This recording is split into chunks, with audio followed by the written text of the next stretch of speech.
In this lesson, we're going to talk about how to write equations involving parallel and perpendicular slopes. I'm going to give you a quick overview of what we're doing, and then we're going to look at some parallel examples and some perpendicular examples. So what are we doing? So the problems are going to look like this. You're going to be given a linear equation and a certain point that is not on the graph of that linear equation. So it's a linear equation and then a point that doesn't have anything to do with that equation. You're going to create another equation that passes through that point that is either parallel or perpendicular to the given line. So you're going to end up with two lines, one that's given to you and then one that you're going to find that is either parallel or perpendicular to the given line that passes through the point that's given. I'll explain some more in a little bit. So keep in mind the following points. Parallel lines have same slopes and perpendicular lines have opposite reciprocal slopes, flipped and switched. So let's look at some examples. So we're going to write the equation of a line that passes through the point -2, 7, and is parallel to the line y equals -4x plus 1. So this point, -2, 7, is not on this line. You have a line and you want to get another equation that's parallel to this line. So picture that in your mind, so two parallel lines, and passes through this specific point. So that's going to be one equation. There is an exact equation that's parallel to this that also passes through that point. So these are going to be the steps. First, you're going to find the slope of the old line. Then you're going to find the slope of the new line. And then you're going to use slope-intercept form to write an equation using the new point and the new slope. So for this one, the slope is pretty easy to find of the old line. It's already in slope-intercept form, so the old slope is -4. Since the new line has to be parallel to the old line, then the new slope is also -4. And now we're going to use slope-intercept form to write the equation. So that's mx plus b. We know that the new slope is -4. We know that a point on the line is -2 and 7, and we can use that to figure out what our y-intercept is. So 7 equals 8 plus b, 7 minus 8 equals b, so b is -1. So your line that's parallel to y equals -4x plus 1, and passing through that point is y equals -4x minus 1. Let's take a look at what we just found there so that you have an idea of what we just did. So the original one was y equals -4x plus 1, so that's that red line here. And the green point is -2, 7. So we wanted to create an equation of a line that is parallel to the red one that goes through the green point. So that means it's also going to have a slope of -4. So 1, 2, 3, 4 over 1. 1, 2, 3, 4, 1. I'm going to try to draw a straight line.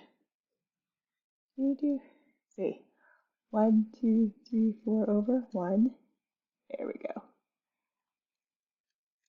So we were coming up with the equation of this blue line, and you can see that it crosses through -1 and it has a slope of -4. Does that make sense what we were finding? Something that's parallel to the red line that passes through -2, 7. Let's do another one. Write an equation of a line that passes through the point 3, -1 and is parallel to the line x minus 3y equals 9. Same three steps, find the slope of the old line. So this line, this equation, is not in slope-intercept form. So first, we have to put it in slope-intercept form. So that's going to be -3y equals -x, switch signs, plus 9. We're going to drop that minus down with the negative, or with the 3, so that's going to become a -3. This has a coefficient of 1, so y equals positive, two negatives make a positive 1/3 x minus 3. So now we know the slope of the old line was 1/3, and it's really important to kind of keep track of what you were doing. Like our goal was to figure out the slope of the old line. So go up to the equation, it's not in slope-intercept form, so you have to put it in slope-intercept form so that we can find the slope of the old line. The slope of the new line, we want it to be parallel, so the slope of the new line will also be 1/3 because parallel lines have same slopes, and then use slope-intercept form to write the new equation. So that's going to be y equals mx plus b. My slope is 1/3. Oops, let me back that up.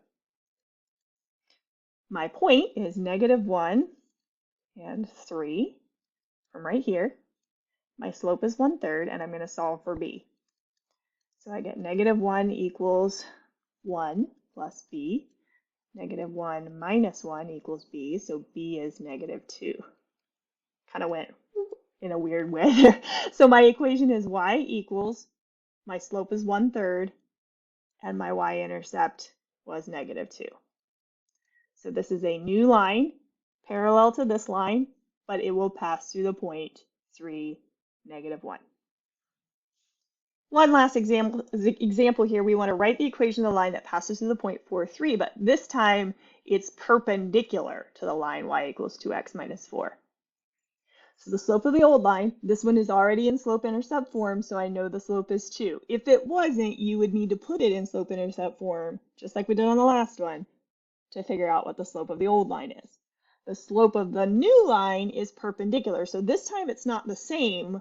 We want it to be the opposite reciprocal. So the flip of 2 is 1/2, and if it's positive, then the slope of the new line has to be negative. So flipped and switched if it says perpendicular.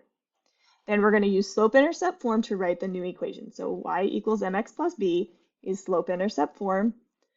The y I'm going to use is 3 because I know that that is paired with 4 as an x. My new slope is -1/2, and I still need to figure out what the b is. So 3 equals -2 plus b. 3 plus 2 has to equal b. Switch sides, switch signs.